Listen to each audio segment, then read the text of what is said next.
transcurso de los minutos se va a ir sumando gente, teniendo en cuenta el horario, ¿no? Mucha gente está trabajando y a la salida seguramente se va a dar una vueltita. Bueno, primeramente vamos a agradecer a cada uno de ustedes que están aquí, que nos acompañan, que apoyan este emprendimiento, y agradecer también a quienes colaboran en Radio San Patricio para llevar adelante estos ciclos, estas charlas Construyendo con Vos, y por supuesto el Sindicato de la Carne, que hace posible que estas hermosas instalaciones sean el disfrute de estas conferencias. Así que para Roberto Poncetti y Domingo Viviani, muchísimas gracias por acompañarnos. Agradecer a los anunciantes también, que charla tras charla se van sumando, así que también para ellos muchísimas gracias. Agradecemos a quienes nos acompañan, a cada uno de ustedes, especialmente la gente de la bancaria, que nos banca también en cada desafío de la radio, así que especialmente para ellos también muchísimas gracias por acompañarnos. Y bueno, como decía, seguramente en el transcurso de la noche nos va a venir a acompañar mucha más gente.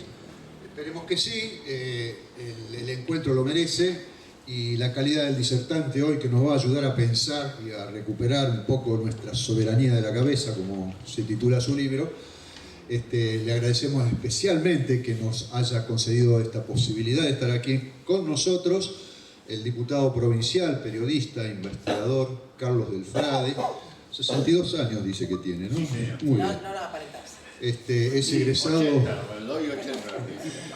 es egresado de la Universidad Pública en Comunicación Social de la Universidad Nacional de Rosario, como investigador principalmente sobre el narcotráfico y la mafia en la provincia, y es fundador e integrante, las dos cosas, del Frente Amplio por la Soberanía, con la cual se está construyendo incluso para también el próximo armado electoral, ¿no? Un activista por la soberanía nacional también, ¿no? Bueno, y por supuesto tiene muchísimos libros, que se diría interminable, casi 100 libros escritos, entre ensayos publicados, y uno de ellos, desde 1984 que viene haciendo esta actividad también.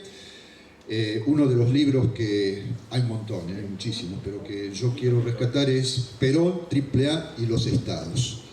Y bueno, ni hablar del que viene a presentar esta noche, que como ven también tiene allí ejemplares disponibles para que el que quiera pueda adquirirlo. Muy bien, gracias Dari. Lo presentamos entonces, recibimos con un fuerte aplauso al diputado provincial, periodista y investigador Carlos Delfrade. Bienvenido. Muchas gracias. La verdad que es un gustazo estar aquí, invitado por la gente que todos los días la rema para llevar adelante una radio y un programa de radio, lo cual no es poco en la provincia de Santa Fe, como siempre digo yo.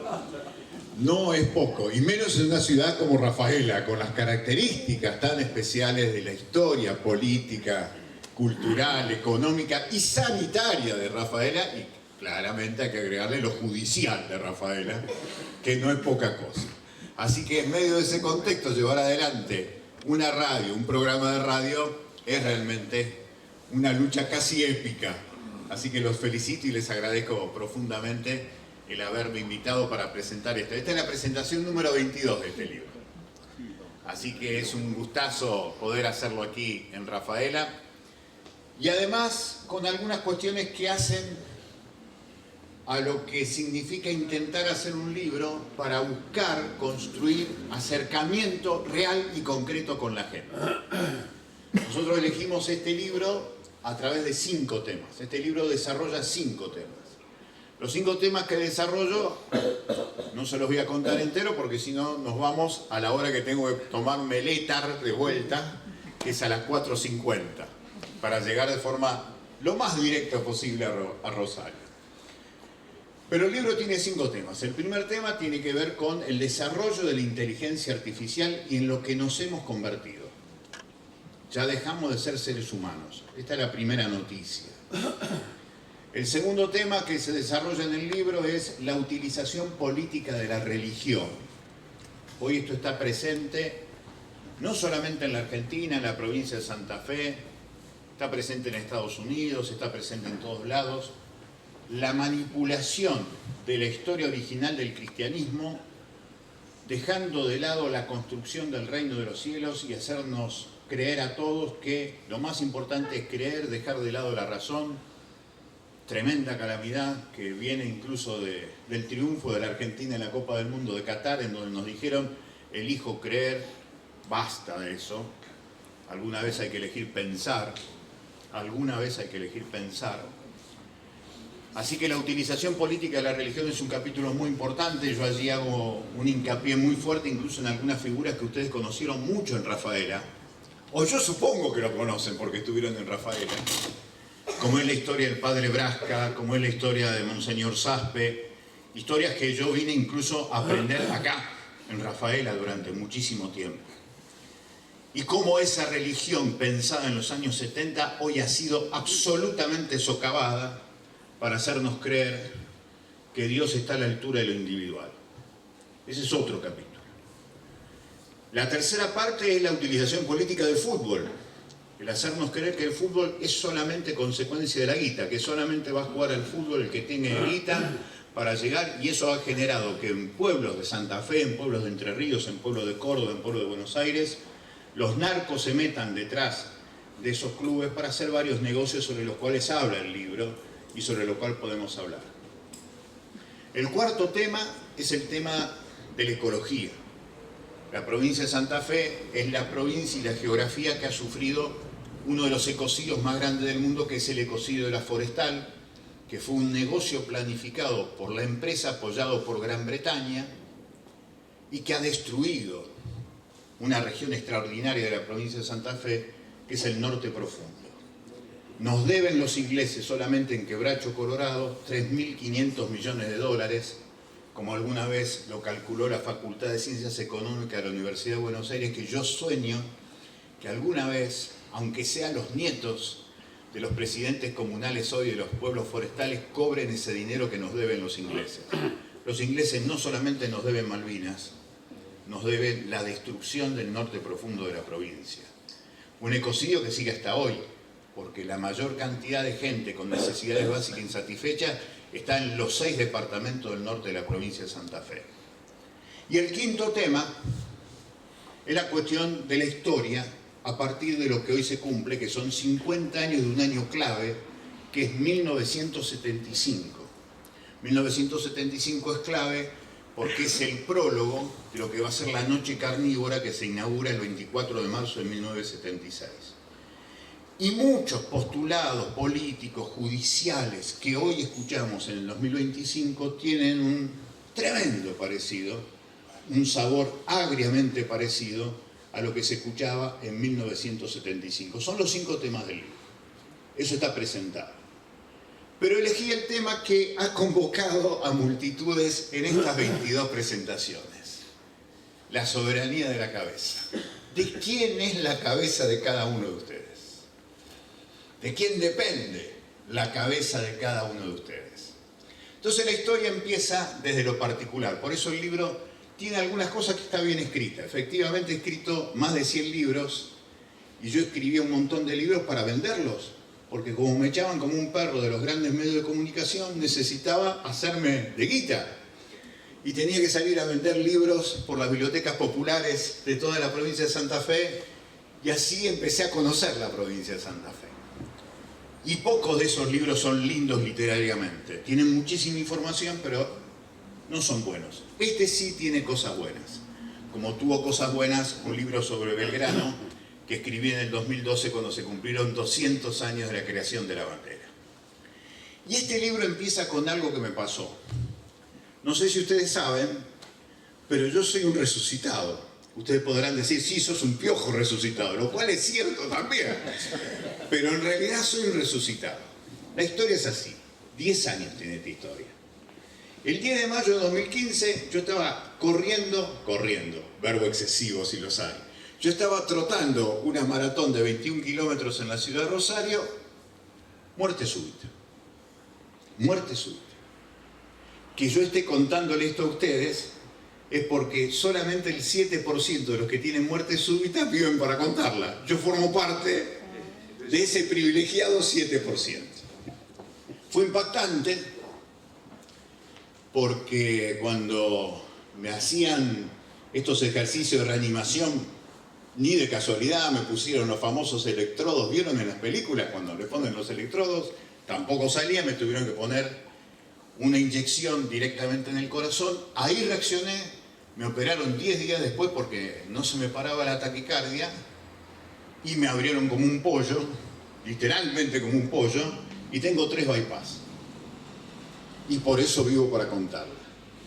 Ahora, cuando estaba en ese proceso de que la herida se te va cerrando y que te dicen durante un mes ni te muevas, dormís siempre horizontalmente, cuando empecé a caminar alrededor la manzana de mi casa.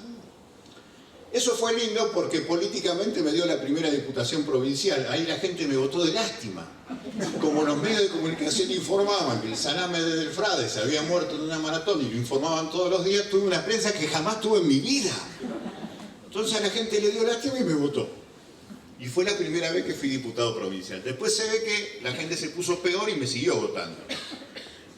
Pero esa vez llegué a eso, por eso yo siempre le digo a los muchachos, tratemos de no repetir la campaña política del 2015, porque es riesgosa, es verdaderamente riesgosa.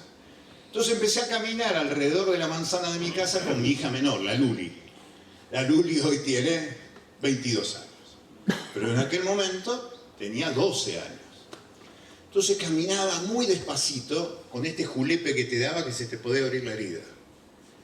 Y entonces yo empezaba a cantar, otro verbo absolutamente excesivo, una hermosa canción que interpreta Juan Carlos Baglietto, que es La vida es una moneda, quien la rebusca la tiene. Me encanta esa canción y siempre la canto. La destruyo, pero me gusta hacerlo. Y Luli, en ese momento, empieza a cantar conmigo. Y yo me emocioné. Le digo, qué lindo, Luli, estás cantando con papá. Y ahí fue el primer misil a la conciencia. Luli me dice, papi, siempre que vos cantás, yo canto con vos. Fue un terrible misil a la conciencia. ¿Dónde diablos estaba yo cuando mi hija cantaba conmigo y yo no la escuchaba? Y ahí empecé a darme cuenta de algo que el sistema hacía conmigo. Mi cabeza no estaba en el mismo lugar donde estaban nuestros pies. Y esta fue la primera comprobación. El sistema nos hace siempre poner la cabeza en un lugar totalmente diferente al lugar donde están nuestros pies. Por eso nos cuesta concentrarnos, por eso nos cuesta prestar atención, por eso siempre estamos pensando qué vamos a hacer después de estar en el lugar donde estamos.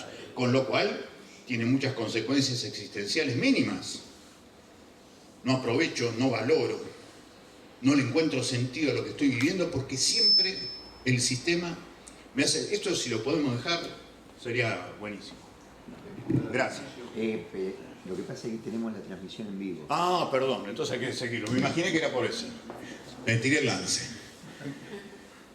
Entonces el sistema te hace algo fundamental. Te hace separar la cabeza de los pies. El lugar de los pies es exactamente el territorio donde vos pisás, es el territorio de tu necesidad.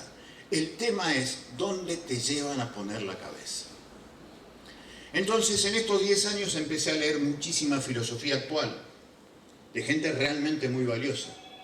Hay un filósofo coreano que vive en Alemania, que se llama Byung-Chul Han, que ha escrito libros maravillosos. Un librito se llama No Cosas, yo se lo recomiendo. Es todo en torno a la filosofía del celular. ¿Qué significa el celular? El celular te seduce porque el celular te hace creer que con la yema del dedo, ni siquiera haciendo fuerza, solamente con la yema del dedo vos te encontrás en cualquier lugar del mundo en cualquier momento. Te crees absolutamente poderoso. La máquina te ofrece hacerte creer que vos podés tener acceso al mundo solamente con la yema del dedo desplazándose sobre la pantalla del celular. Pero al mismo tiempo te llegan miles y miles de informaciones que se llama dataísmo, que generalmente tiene que ver con las búsquedas anteriores tuyas, con ese registro que queda en algo que ustedes saben se llama algoritmo. El problema es que esos algoritmos ya no te empiezan a informar de acuerdo a la producción informativa de lugares serios, te empiezan a informar de acuerdo a lo que vos buscás.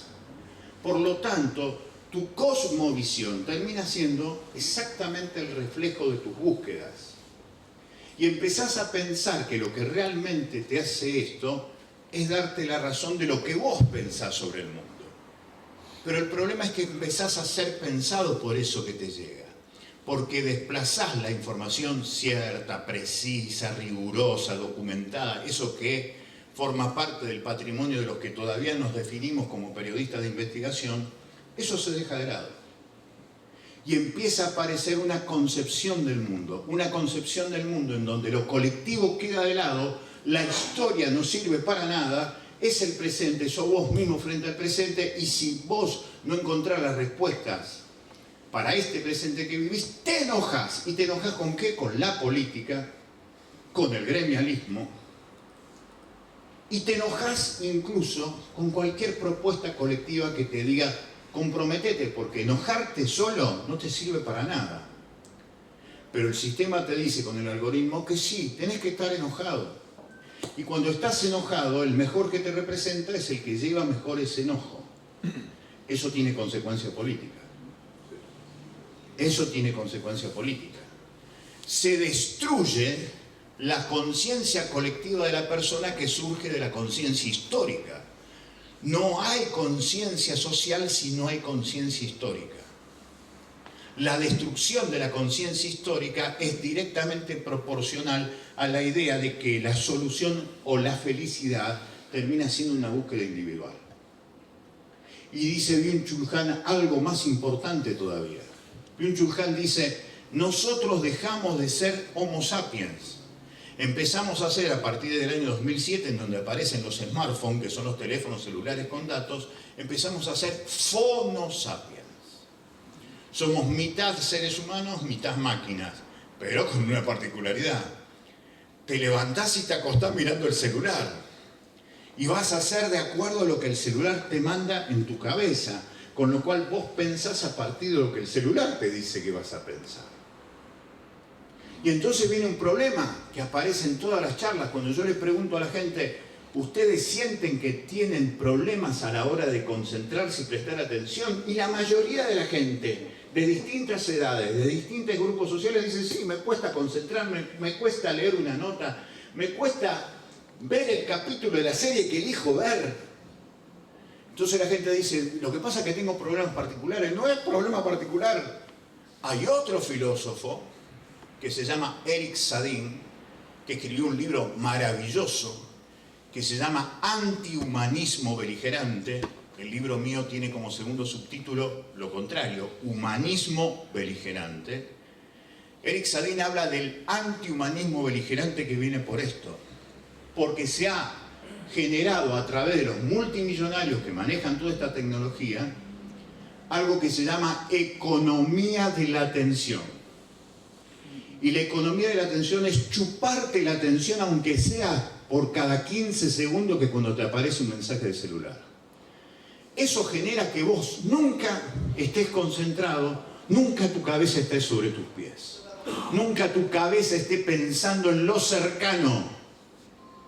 Economía de la atención no es un problema psicológico, es la sistemática consecuencia de una política económica que te hace cada vez más consumidor consumido de lo que te venden las tecnologías, del interés de las empresas, interés político y económico detrás de estas tecnologías.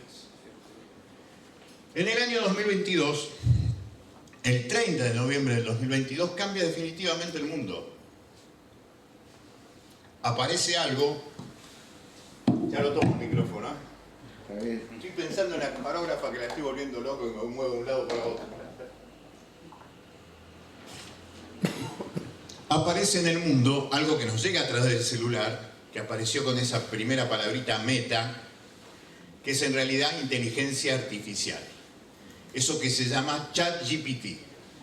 Lo digo en inglés porque me lo enseña la compañera que tengo en la radio, que sabe inglés. Para mí era ChatGPT. El ChatGPT es la manera más democratizada de la inteligencia artificial que llega a través de nuestros teléfonos celulares. La inteligencia artificial tiene muchos usos y por supuesto es una tecnología. El tema es que no sabemos cuál es el final. Muchos pensamos que no estamos lejos de los que alguna vez vieron la película Terminator, donde las máquinas, cuando alguien le pregunte cuál es el problema del mundo, las máquinas resuelvan el problema del mundo son los seres humanos. Bueno, terminemos con el problema, terminemos con los seres humanos. Terminator. Pero fíjense para qué se usa el ChatGPT. Piensen en esta idea. Siempre sumergidos en el teléfono. Pero ahora con el ChatGPT, con la idea de que vos podés hablar con la máquina y le podés preguntar cualquier cosa. La Universidad de Oxford, de Harvard mejor dicho, hizo una encuesta durante años para ver, en los últimos años, para qué se usa la inteligencia artificial. Escuchen que es impresionante. Esto sale... Esta es la alarma. Yo pongo la alarma a determinada cantidad de minutos y yo le pregunto a la gente, ¿sigo o los aburro? ¿Puedo seguir? Sí. Ah, buenísimo. Entonces, ese es el yaite que tengo. Un agregado. Y la inteligencia artificial tiene un sesgo ideológico escondido. Totalmente. Pero déjame llegar a esto que es muy impactante. Ya lo estudié. Seguro. Mirá lo que pasa acá. Mirá lo que dice la Universidad de Harvard. Esto salió en el diario La Nación, el 24 de mayo. El diario La Nación puede ser calificado de lo que sea, menos de que sea una prensa de un sector de izquierda. El diario La Nación dice, el 24 de mayo pasado, ¿para qué se usa la inteligencia artificial generativa? El primer uso, para lo que más se usa la inteligencia artificial generativa es, según un informe de Harvard Business Review, actualmente la terapia y el acompañamiento son los usos más comunes de la inteligencia artificial generativa. Ofrecen apoyo estructurado ante desafíos psicológicos y fomentan una conexión social y emocional sostenida. Esto es impresionante. En vez de hablar con un amigo, de hablar con la pareja, de hablar con el compañero, en nuestra infinita soledad construida política, económica y culturalmente por este sistema, elegimos decirle a la máquina, che, ¿qué hago? Estoy deprimido. Y le ponemos nombre. Vamos a decir que le pongamos a la inteligencia artificial de mi teléfono Esculapio. Entonces yo le digo, Esculapio, estoy triste, ¿qué puedo hacer? Y Esculapio me va a decir cualquier verdura, que va a salir no de un proceso de diálogo sostenido como generalmente hacen las trabajadoras y los trabajadores psicólogos, sino que simplemente va a responder de acuerdo a la consecuencia de tu búsqueda que hiciste por el algoritmo. Ahora, esto pasa en todos los sectores sociales. Lo más impactante que esto te demuestra hasta qué punto nos sentimos solos y hasta qué punto nos sentimos individuos. Y dejamos de tener la idea y la dimensión de que somos seres sociales, que tenemos una historia compartida. El segundo uso que se le da a la inteligencia artificial, dice este estudio de la universidad, es la organización. Es como si fuera una agenda. Vos te anotás, mañana lo tengo que escuchar al plomo del Frade en el sindicato de la carne, después me voy a comer con los amigos, no sé. La organización, una agenda. Ahora, el tercero es impactante. El tercer propósito es buscar en la inteligencia artificial el sentido de la vida. Vos le preguntás al celular, ¿qué tengo que hacer en mi vida? ¿Qué te parece que tengo que hacer en mi vida? Se lo preguntas a la máquina. Frente a esta situación, es imprescindible plantearnos qué nos está diciendo todo esto. Nos está diciendo algo que aparece, insisto, en todos los sectores sociales. Yo le contaba recién a un grupo de periodistas que tuvo la amabilidad de venirse hasta acá, que en Garabato, miren qué lindo nombre, Garabato es una localidad del departamento Vera. Fui a presentar el libro en la Biblioteca Popular del departamento Vera y ocurrieron dos cosas maravillosas. La primera que vinieron chicos de cuarto y quinto año, y vino gente de distintas edades.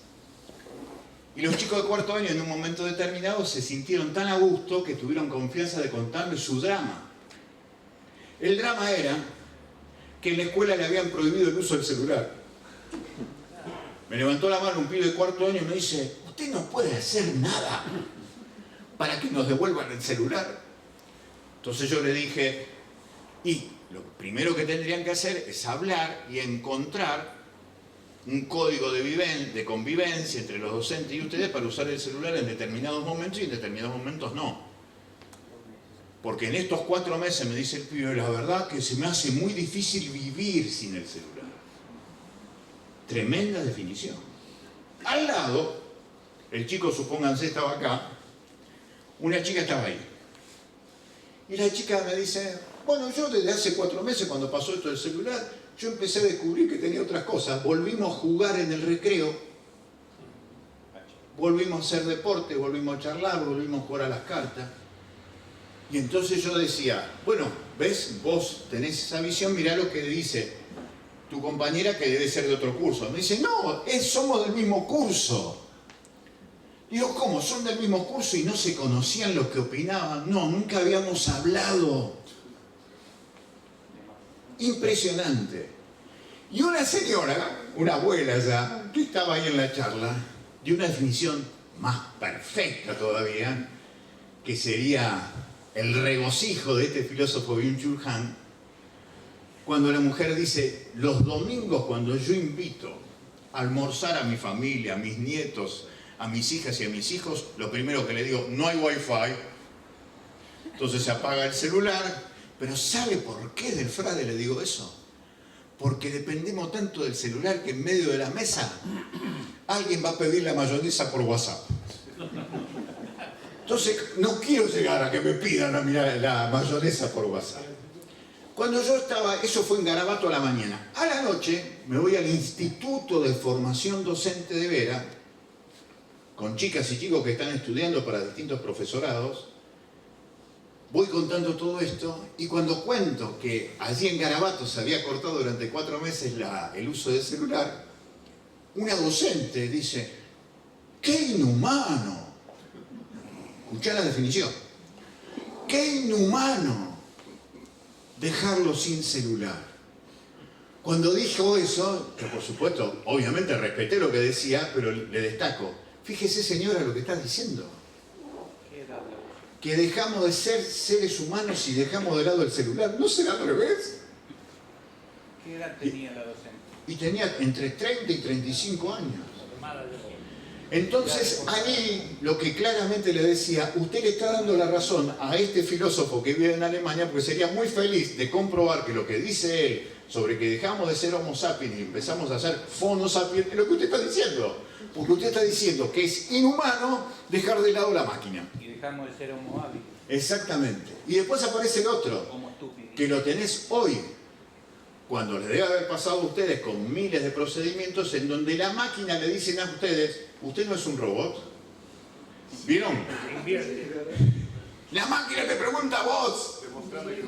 Demostrame que no sos un robot. Dice Villoro, que es otro de los consultados, que hace todo un gran trabajo, cita a un premio Nobel de física actual. El tipo hace un laburo impresionante, creo que se llama Joseph Heinrich. Heinrich hace un trabajo brillante sobre la evolución del coeficiente intelectual de la humanidad. Dice, entre el siglo XIX y el siglo XX, el coeficiente intelectual de la humanidad, por los registros que el tipo generó, aumentó un 50%. Yo le digo a los pibes, acuérdense, en los momentos de tipos como Belgrano, San Martín, Sarmiento, eso es el siglo XIX, a tipos como nosotros, los papás, los abuelos de ustedes, la inteligencia del ser humano aumentó en promedio un 50%. Pero dice, a partir del tercer milenio, a partir del 2001, por década, el coeficiente intelectual empieza a descender un 5%. Nos estamos haciendo cada vez más estúpidos, porque al delegar funciones intelectuales en las máquinas, dejamos de pensar y somos pensados. En 1975, en este territorio maravilloso que se llama la Argentina, un territorio extraordinario, por todo lo que construyó su pueblo, además de la belleza y de los bienes comunes y de las riquezas, en este lugar extraordinario realmente que es la Argentina. En 1975 vino la UNESCO, que es la Organización de Naciones Unidas, que se dedica al tema de la cultura y la educación, hizo una encuesta y reveló que el pueblo argentino en promedio manejaba 8.000 palabras cada persona. 8.000 palabras sobre un idioma como es el castellano que tiene entre 120.000 y 130.000 palabras. 1975, era un buen promedio, según la UNESCO. 30 años después, en el 2005,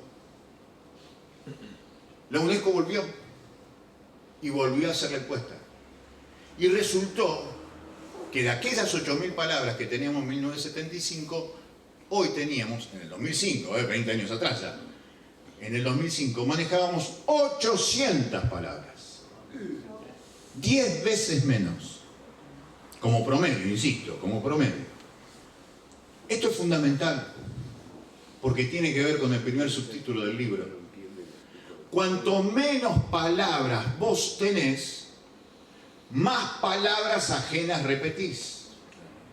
Y somos las palabras que nos navegan por dentro, y algunas de esas palabras nos hacen ser lo que somos, lo que pensamos y lo que creemos. Revolución, pueblo, amor, felicidad, igualdad. Las palabras que creemos. Ahora, cuando tenemos menos palabras y empezamos a repetir más palabras ajenas, a menos palabras propias, menos pensamiento propio. Y a menos pensamiento propio, más pensamiento ajeno. Y empezamos a hacer lo que le conviene que hagamos a gente que no está en el lugar donde pisan nuestros pies.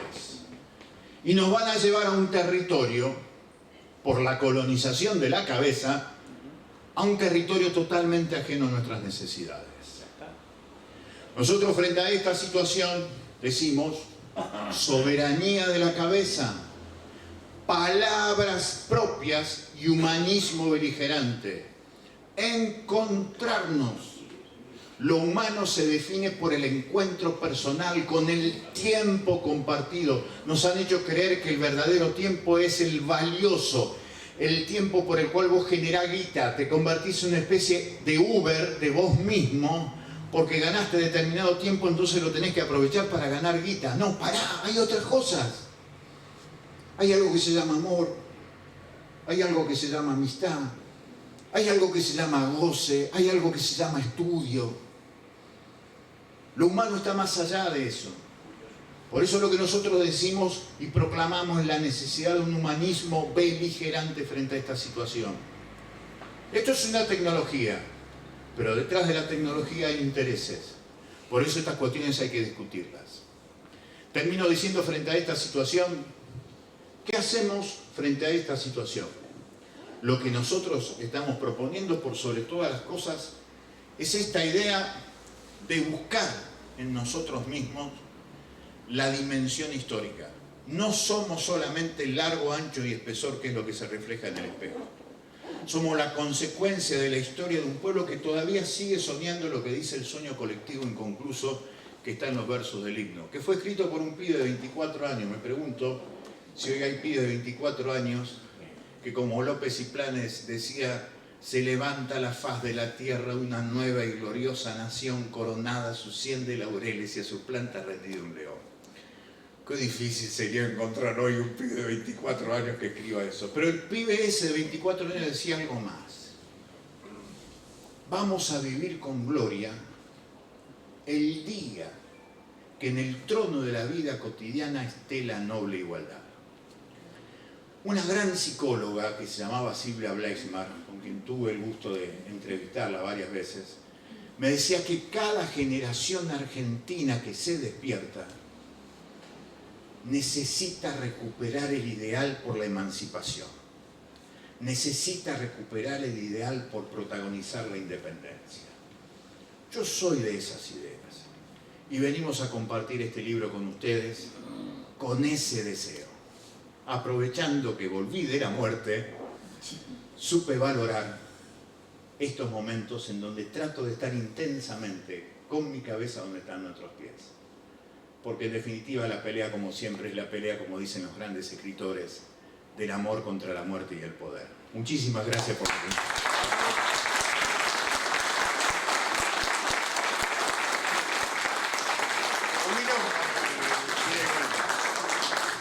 Me quedé con la frase de López y Planes, vivamos con gloria. Hoy si se lo decís a un pibe de 24 años, lo busca en Instagram o Facebook. Busquemos a Gloria. Bueno. Hay que ver qué sale también, Por eso. Bueno, como nos dijo Carl, Dani, vamos a hacer pequeñas preguntas para no demorarlo también a Carlos, concisas, ¿sí? Horacio. Sí, Dani. Que sean preguntas. Dani, si propongo que te extiendas un poquito más, ¿cómo lo ves? El tema importantísimo del sesgo ideológico que hay detrás de cada diseño de inteligencia artificial. Yo estuve estudiando una y vos le haces una pregunta sobre la historia, por ejemplo, y vos te das cuenta de que el bando A son todos los buenos y el bando B son todos malos. Y bueno, eso me parece que sería interesante que nos agregues algo. Y del tema que está de moda ahora, que son las teorías del Giuliano da Empoli, los ingenieros del caos, y hoy publicaron un texto nuevo, El Depredador. Y la situación política de todas las democracias populares se pone muy dramática, porque el rival es durísimo y tiene unos recursos inmensos. Totalmente, no conozco el texto este nuevo que vos decís. Es de hoy. Claro, pero lo que sí conozco es lo otro, lo del sesgo, porque claramente lo que nosotros advertimos en el libro además son los contenidos que llegan efectivamente con lo que significa, por ejemplo, la pelea de un amigo actual del presidente de la Nación y que fue funcionario de Estados Unidos hasta hace poco, que era Elon Musk, que es los contenidos que hacía con respecto a sus publicaciones en distintos lugares. Son publicaciones claramente que tienen un sesgo ideológico y que hablan de la glorificación del capital y demás cuestiones por encima de lo colectivo. Eso está presente en todas las publicaciones. Pero más se expresó hace 3 años atrás, cuando Elon Musk quiso comprar Wikipedia. Muchas veces, seguramente muchas de ustedes habrán ido a consultar a Wikipedia. En Wikipedia van a encontrar de todo, documentos que tienen muy buenos trabajos porque se nutren de información precisa y rigurosa, y después cualquiera, como suele pasar en las redes. Pero Wikipedia tiene algo asombroso, que es una construcción colectiva. Entonces cuando Elon Musk ofreció, creo que cerca de $1.000 millones por comprar Wikipedia, esas cifras tremendas, monstruosas, le dijeron que no, que ellos querían seguir siendo una empresa colectiva, lo que generó un odio atroz de Elon Musk, que durante un año atacó a Wikipedia con términos que por supuesto iban de comunista a cualquier tipo de anatema, de maldición contra ellos. Eso también demuestra esto del sesgo ideológico sobre quienes manejan todo esto. Lo de Elon Musk, además, hay 2 cuestiones más que son muy importantes. ¿Por qué esa relación tan afín con Milei? Porque la Argentina hoy tiene el segundo yacimiento mundial de la principal materia prima que necesita toda esta tecnología, que es el litio. Pero el litio, para producir, necesita miles y miles de litros de agua. Un reciente análisis de Naciones Unidas es que cada 10 consultas que vos le haces a la inteligencia artificial, esta para decirle, estoy deprimido, ¿qué hago? ¿Cuál es el sentido de mi vida? Cada 10 que haces, se pierde definitivamente 1 litro de agua. Entonces, frente a esa situación aparece la otra cuestión, que es muy interesante analizar. Hoy se habla de la ficción de los megacapitalistas. Elon Musk ha desarrollado una idea, y se lo ha dicho a todo el mundo a través de sus redes, que ellos efectivamente van a dejar el planeta como un queso gruyere, llenos de agujeros, y que ellos ya están pensando en el futuro. Y el futuro es colonizar Marte. Es impresionante. Si ustedes piensan, si tuvieron la suerte de leer, yo les sugiero que la lean, que luchen contra la economía de la atención y lo lean. Una obra maravillosa del humanismo de ciencia ficción que fue la gran obra de Ray Bradbury, Crónicas Marcianas. Porque habría que comparar lo que son los cuentos de Crónicas Marcianas con esto que dice Elon Musk. Elon Musk lo que dice es: nosotros vamos a garantizar que cuando destruyamos la Tierra por la búsqueda del litio, vamos a ir a Marte. Ahora, los que van a ir a Marte, no vamos a ser todos. Es lo que pasa con el Güemes, ya no alcanza el Güemes para toda la gente que sale de Rafaela Rosario o viceversa. Va a haber poquitos lugares. Entonces hoy ya se está hablando que el género nuevo de ficción, en algún momento alimentado por tipos como Ray Bradbury, Isaac Asimov, gente maravillosa, Arthur Clarke, ahora lo mueven los grandes megamillonarios que le están diciendo el futuro del mundo es dejar el planeta devastado, que lo dicen, lo afirman y efectivamente lo garantizan, pero que después algunos, cuando ya sea invivible esta única cápsula espacial que tenemos, esta única casa cósmica que tenemos, que es el planeta Tierra, ellos, con los suyos, se irán a Marte. Tremendo. Porque los que lo están diciendo son los que están llevando adelante, además, esa destrucción sistemática del planeta con gobiernos, por supuesto, absolutamente afines. Así que me parece que esa es una cuestión muy importante, es muy interesante lo que marcás, esta cuestión del sesgo. Eso se ve mucho en las escuelas. Hay muchas docentes que están discutiendo sobre lo que significa para mí un momento maravilloso siempre en las escuelas, que son los actos escolares. Los actos escolares son un territorio de disputa hoy en las escuelas, porque como está destruida la cabeza de la gente, muchos padres o muchas madres, por esto del sesgo, creen que no hay que recordar el 24 de marzo, que el 25 de mayo es una fecha menor. O ayer, 12 de agosto, ¿quién diablos acordó que el 12 de agosto es el día de la Reconquista? Nadie, nadie. O que el 4 de junio nosotros le ganamos en Santa Fe, acá en la provincia, en Puerto San Martín, a la flota imperial más importante del mundo, en Punta Quebracho, el 4 de junio de 1846. No lo conoce nadie. Pero eso sí, con sesgo ideológico no, te hacen recordar que el Día de la Soberanía, el 20 de noviembre, es el día de una derrota. Que no se te ocurra pelear por lo propio porque es una derrota. No. El Día de la Soberanía, que efectivamente recuerda la derrota en la Vuelta de Obligado, fue el inicio de algo que se llama la Guerra del Paraná, que terminamos ganando acá, en la provincia de Santa Fe, en la angostura de Punta Quebracho, el 4 de junio de 1846. Eso no se enseña, porque está prohibido recordar que cuando el pueblo pelea, la puede ganar. Y eso está prohibido. Eso está prohibido. Con o sin tecnología. Con o sin tecnología. Siempre estuvo prohibido. Exactamente, exactamente. Por eso es tan importante estas cuestiones poder charlarlas. La discusión sobre esto con chicos y gente de todos los costados sociales, les puedo asegurar que es hermosa. Porque empiezan los pibes a reconocer efectivamente, yo hablo más con el celular que con mi mamá y con mi papá. Hablo más con el celular que con mis amigos. Entonces yo digo, ¿y les parece bien? No, te dicen los pibes. Entonces necesitan esto, espacios presenciales. Recién hablaba con algunos muchachos y les decía, más que redes, asambleas. Asambleas. Reuniones, mirarnos a los ojos, escucharnos, tomarnos el tiempo necesario. Nada importante el ser humano se hace sin tiempo existencial. ¿Cómo invertís para enamorarte? ¿Cómo invertís para ser amigos? ¿Cómo invertís para tener compañeros? ¿Cómo invertís para defenderte de un despido, de un recorte de derechos? Tenés que invertir tiempo. Pero te hacen creer que esa inversión de tiempo no se puede valorar. Como no sos un Uber y no podés hacer guita de ese tiempo, no sirve. ¡Al revés! Recuperemos el humanismo, eso es lo que digo. Espera que... Sí. quiero Antes de seguir, Carlos, si tomás agua, te hidratás un poco. Bueno, una nota que recibimos dirigida al director de la radio. Tengo el agrado de dirigirme a usted para agradecer la invitación que me hiciera llegar para participar del ciclo de charlas Construyendo con Vos.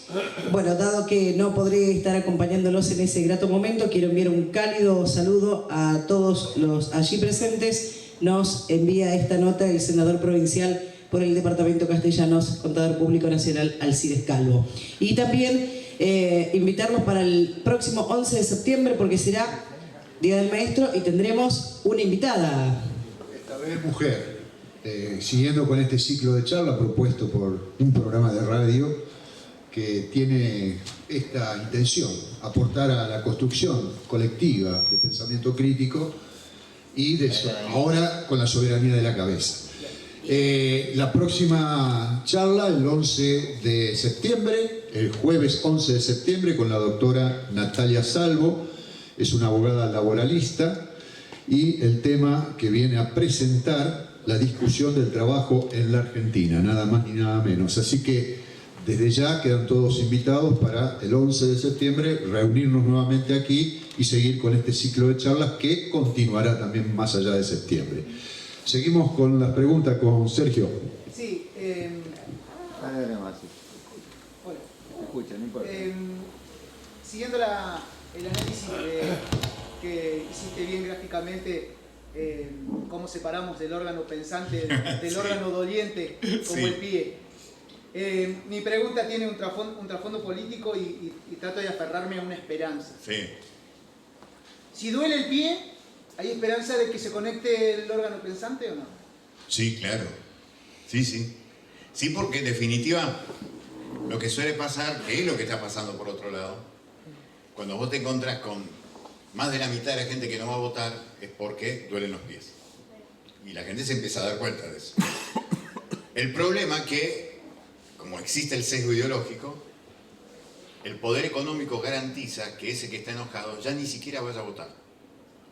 Con lo cual, cuando no va a votar, termina consolidando lo que le hace doler los pies. Y eso es lo que hay que decirle a la gente, aunque no sea demagógico. Pero hay que decirle, señora, señor, cuando usted no va a votar, lo que hace garantiza que usted la va a pasar peor. Porque no es verdad que todos son lo mismo, no es verdad. Y en todo caso, si quiere ir en contra de lo que está haciendo mal, vote a aquel que jamás gobernó ni una vecinal. Porque los hay, porque lo estamos, digamos. Pero claramente no es fácil, ¿eh? Hay mucha dirigencia política que le tiene mucho miedo a la gente y contradecir, por más que piense que esté equivocada, no se lo dice porque no es sincero, no es auténtico. Y yo creo que sí. Porque la construcción del rencor no es una actividad individual, el rencor es político. Cuando el taxista de una gran ciudad dice que se pudra todo, no vayamos a votar, y si lo estoy diciendo a todos los pasajeros que te lo dicen, está reproduciendo los lineamientos ideológicos de la política del poder económico que hace que cada vez con menos gente se consolide lo que está. Que, a diferencia de lo que te dicen, es un Estado presente, pero a favor de las minorías. Por eso los jubilados, aunque no tengan obligación de ir a votar, vaya y vote. No me queje. No, pero no solamente a los jubilados. Los pibes, que son los que menos están yendo a votar ahora, hay que decirle, pará, fíjate bien, pensá bien. Porque si vos no vas, queda lo que está exactamente igual. Incluso con más poder. Porque los que vienen de una infinita minoría, como son los que hoy están gobernando en la Argentina, con un resultado mínimo ganan. Porque no tienen ni los senadores ni los diputados. Con un resultado mínimo ganan. ¿Cuánto vale? Me voy porque tengo un compañero de compuesto. 20.000. 20.000 vale. ¿Te puedo transferir? No, pero llévatelo, después vemos. No. Sí, llévatelo. Bueno, dale. Bueno, seguimos con una pregunta más, Damián. Buenas noches a todos. Primero, realmente no todos los políticos son iguales. Lo tengo que felicitar, Carlos, Muchas gracias.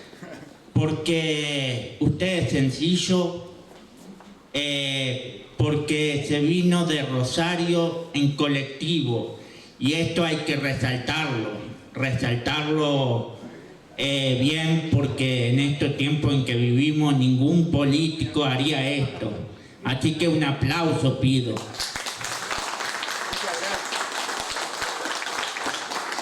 Gracias, señor, la pregunta por eso. Después vamos con los avisos parroquiales sobre la venta de libros y también sobre cómo va a ser el tema de los choripanes y la cantina y demás. Muy bien. A ver, yo estoy viendo las crisis desde que nací, hace mucho. Creo que, como toda la humanidad, la palabra crisis no es una palabra mala, ¿no? Es una forma de volver a empezar o de haberse dado cuenta de que ya las cosas como se están haciendo no se pueden seguir haciendo. Tengo la sincera esperanza de que no va a demorar mucho tiempo para que nuestro país, así como hace 50, 25, 30, la cantidad de años que quieras buscar, va a caer en una crisis en la que el pueblo va a tener que reflexionar. ¿Por qué? Simple, como decía el general, ¿cuál es lo más sensible? El bolsillo.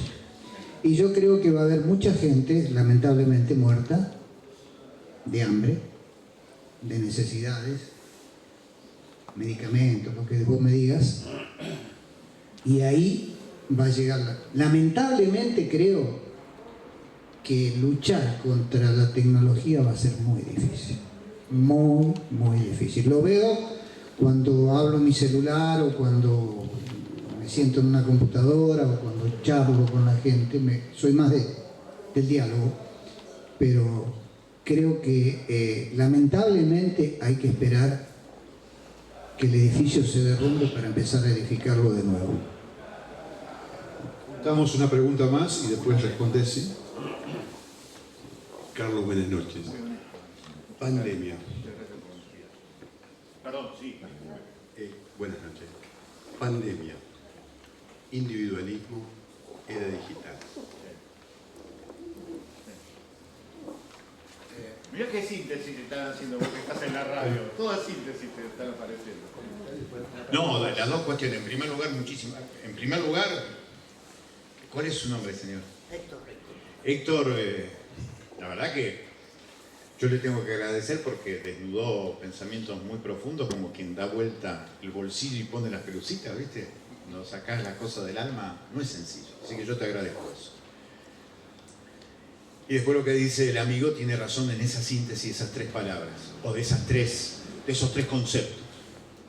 Yo lo que igualmente creo, y siempre lo he creído, y más que la creencia es una convicción de pensamiento, de haber escuchado a tanta gente, de haber escrito tanto, de haber leído tanto.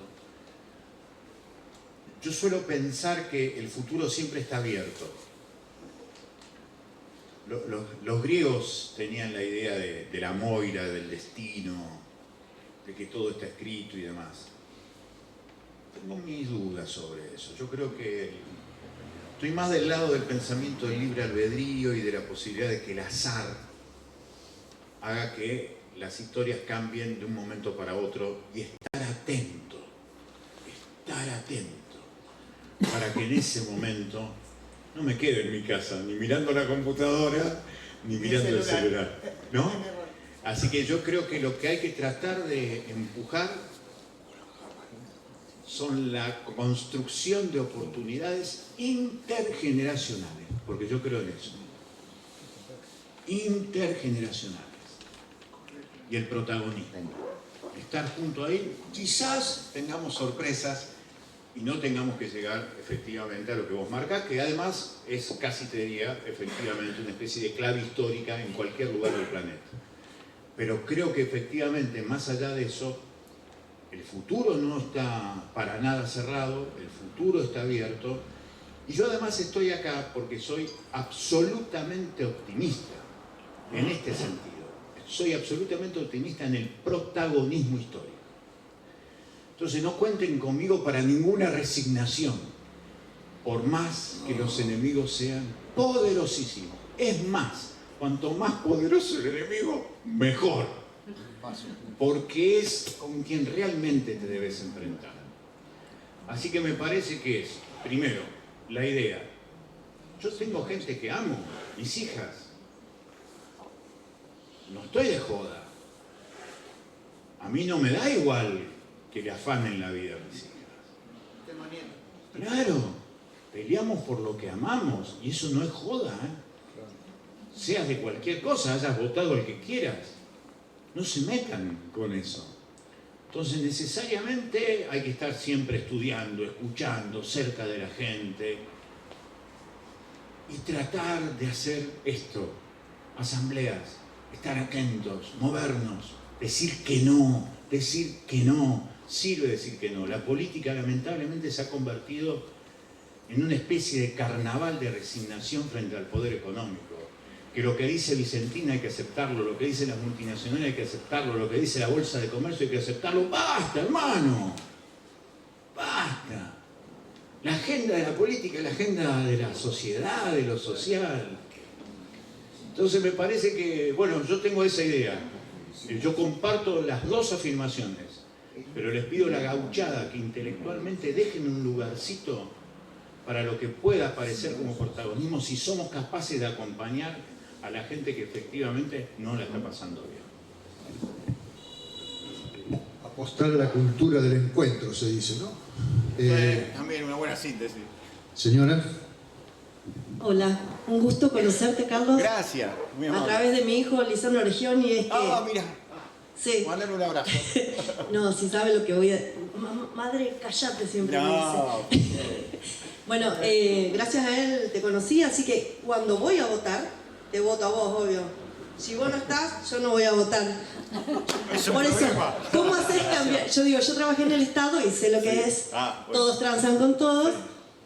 Así que, ¿cómo haces para cambiar esa idea que yo tengo? Ninguno me convence. He ido a votar en las PASO porque había un pibe que sí. Que te gustaba, que lo Sí, conocías. bueno, si está Carlos del Frade, yo voy. Sí. Y si no, porque el mismo sistema me da la opción de tic tiqui, entro, 50 pesos la multa y no estoy fuera de la ley. Claro. ¿Cómo hago cambiar esa mentalidad? Porque creo que de verdad Carlos del Frade, José Gracino y no mucho más potable, digamos, en la política. Bueno, muchas gracias, muchas gracias. Te trajiste hinchada propia. Sí, por eso es lo que estaba pensando. No, no, lo que yo creo que es fundamental es esto, decirle a la gente que cuando no va a votar, por más enojada que esté, que deje de lado el enojo y que piense. El enojo se comprende, se entiende, se acompaña. Pero que piense. Por eso digo, hay que elegir pensar. El que no va a votar, consolida lo que está. Se hace peor. Entonces, siempre aparece lo distinto. Y siempre hay herramientas para reconocer lo distinto. Es todo un esfuerzo. Es muy probable que no te escuche nadie. No importa, hay que salir a decir eso. Yo soy muy de la idea también de que en determinados momentos hay que sentirse del desierto. Pero no importa. Más temprano o más tarde vas a ver que no vas a estar sola. Y eso es muy, pero muy lindo. Muy lindo. Y además no tenemos manera, no hay manera de resignarse, porque insisto, lo que está en juego es la sociedad, la gente que amamos. Y no me quiero entregar. No quiero entregar a mis hijas. ¿Pudiste convencerla, Carlos? Preguntale. No sé, yo ella no la convenzo. ¿Convenció, Sandra? Última pregunta. Sergio. Yo lo que quería un poco, me ocurre lo mismo que la señora que habló recién. En la última elección realmente uno siente que nadie te representa. Y es más, desde el 83 para acá, los que hemos apoyado, lamentablemente nos traicionaron todos. Entonces uno llega a esta altura con un resentimiento donde decís, voy a votar en blanco, porque también te dicen, no, porque si vos votás en blanco, beneficiás a la mayoría y beneficiás siempre a lo mismo. Y yo digo, el voto en blanco, ¿no es también una forma de decir, no me representan? pero ahí vas a votar, es otra cosa. Para mí el voto en blanco es otra cosa. Es otra cosa porque vas a votar. Y el voto blanco, además, tiene una historia política, el voto en blanco. No solamente en la Argentina, en distintos lugares. En la Argentina tiene una historia muy fuerte el voto en blanco. Eso me parece que es muy interesante tenerlo en cuenta. Así que no, a mí me parece que el voto en blanco está diciendo algo. Vos ahí sí estás expresando la bronca y te expresás y lo marcás. El voto en blanco tiene una dimensión. Pero fíjate lo que pasó en las últimas elecciones. Cada vez hay menos voto en blanco y lo que sí hay cada vez más ausentismo. Es otra historieta esa. Porque el voto en blanco es una decisión pensada. Es otra historia. Ahora, el que no va a votar es la decisión del resentimiento, como vos dijiste, del rencor. Ahora, el rencor te hace profundamente individualista, te aleja de la posibilidad de cambiar la historia, y entonces la historia sigue como quiere que siga el poder económico que maneja como títeres a políticos que alguna vez estuvieron enamorados de grandes principios y que después terminaron pidiendo el plan político a la Bolsa de Comercio. Bien, antes de seguir o de cerrar, desde ya ¿Se sigue o se cierra? Alguna de las dos cosas. vamos a seguir, pero en otro espacio, pero cerrar Dale. ¿Qué les parece? ¿Merece un aplauso o no merece?